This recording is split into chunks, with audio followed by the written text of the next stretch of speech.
back to MyNewsReal.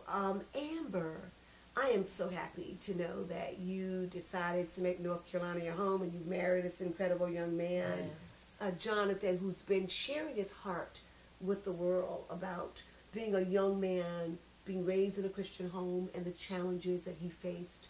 And now he's providentially seeing how God has really been preparing him for such a time as this. And so, how did you and Jonathan meet? We met at Rhema. What was it? We started 2010, 2012. We met actually in a marriage and family class. He sat behind me. Yep. In a marriage and family class, yes. He sat behind you. Mm-hmm. He didn't pull your hair or do anything like actually, that, he was like, "Can I touch your hair?" Because I had just went natural and I had cut my hair short, and he's like, "Can I touch your hair?" And I'm like, "Okay." Is that the newest pickup lines for believers? It's kind of it wasn't. It wasn't like that. Yes. Well, you know what? It is okay, because when I met my husband, we met in the cafeteria line at school, and we do not agree to this day on how that whole thing went down at all. I say it one way, he saw it another way, so it is really okay to get it differently. But tell me, when did you realize that God had a call on your life? It was from a young age, because I, too, grew up in church. My mom's always had us in church, and we had some of the same upbringings, going through scriptures all the time. We have devotions. It wasn't a consistent thing, but we had it. And going to church all the time and not being able to do what the other kids were doing, it was like, okay, well, we have a boring life. What is this? But even in going to church and being observant of the other children and things like that, I knew something was different about me. In my quietness and in my observation of God. And God would just speak to me and minister to me and just share things with me about myself and my future. And I tried to run away from it as well, because living in a sheltered home and seeing what fun other people are having, I was curious. So I went and dabbled, but in doing that, I realized how good God was, how He kept me, because I didn't know how He kept me until I was out of His will. And I just came back to Him because there was no other way. There was nothing else but coming to God. Everything else was hopeless and empty. It was like, why would I not choose God? So God again ministered to me and told me to go to Rhema. And at first when I went to Rhema, I was like, I am not going into the ministry, because I was just really developing my relationship with God. I moved back to Tulsa from college, and I started listening to Pop Hagen on the radio, and I also was just, dabbling in the Word and really getting consistency on myself of the Word and getting it down in me and feeding on it and getting it real to me. And God told me to go to Rhema, and I was like, okay, Lord, is that really you? Because, just growing closer to God, it's like, that's the enemy. I'm not going there. Because it wasn't with my plans that I thought that I would do.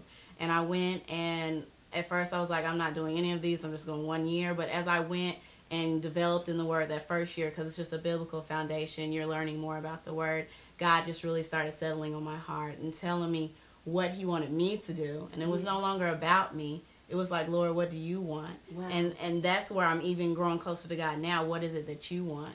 I'm trying to shed more of me, because when you get closer to God, it's almost like, oh, I got closer to Him.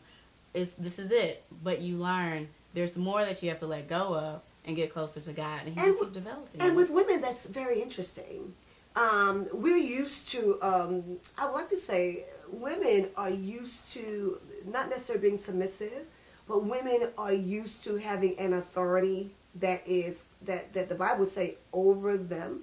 And your generation of a woman, they're not accustomed to that at all. It's like we've got our own mindset. Well, my generation either, because I've got my own mind, you've got your own mind. Yeah. As that process, because team ministry, co-ministering, co-evangelist, really looks at, I'd be curious as, what do you see as the role of young evangelists today that makes it relevant? I believe it's more of that realness, because for our age, it is older ministers and older evangelists that we see, and we can't relate to that. So now with the age group that's going on and with the things that are popular with technology and things like that, we're able to show that realness. And I think even now with God ministering to younger evangelisms, he's putting, specific gifts within them that is able to reach, the younger generation. And so they're almost as if they're drawn to it. God put something in us that we are a light to them, and that seed is planted in them, and they can be a light to someone else. So it's all about, what God's putting in us. Oh, look in that camera and talk to some other young women about that, about how it is really important for them to really look at what God is putting in them, and that they can really chase their dreams, and that their dreams may look a little different than what they thought it would be. It's not a lawyer or a doctor or a businesswoman or even a daycare worker or any of that, but God could be calling them to ministry. And so look at the camera and talk to them about that, and maybe talk to them about what are some signs that God may really be pointing to them to go into ministry. God will place desires in your heart that in different avenues that you may go in, you'll find like a questioning of, is this what I need to do? Is this what I need to do? And God sends people in your life that plants little seeds that you question it. And you're like, am I swaying this way? And God always confirms himself every single time. Yes. No matter what level you're at in God, he always confirms it to where it's real to you. He prepares your heart. And in the world that we live in today, there's so many different roles that women are expected to play. They've shifted from, say, when our parents were, older, where the wife is doing this, the husband's doing this, or even a single mother or a single father. But God has expectation and purposes for each of us, no matter what role we think we are in. God always brings it full circle for each of us personal, because he knew us before we were formed in our mother's womb. So I think he knows a little something about what he wants us to do. So whatever's tugging on your heart, whatever, is in the back of your mind of what you think you're good at, those little talents that you may not have even shown anyone, God knows, and he wants to develop those things and push towards that. Even if you think, I'm not the best now, push towards that, because God will lead you and guide you in every direction that he would have you to go into.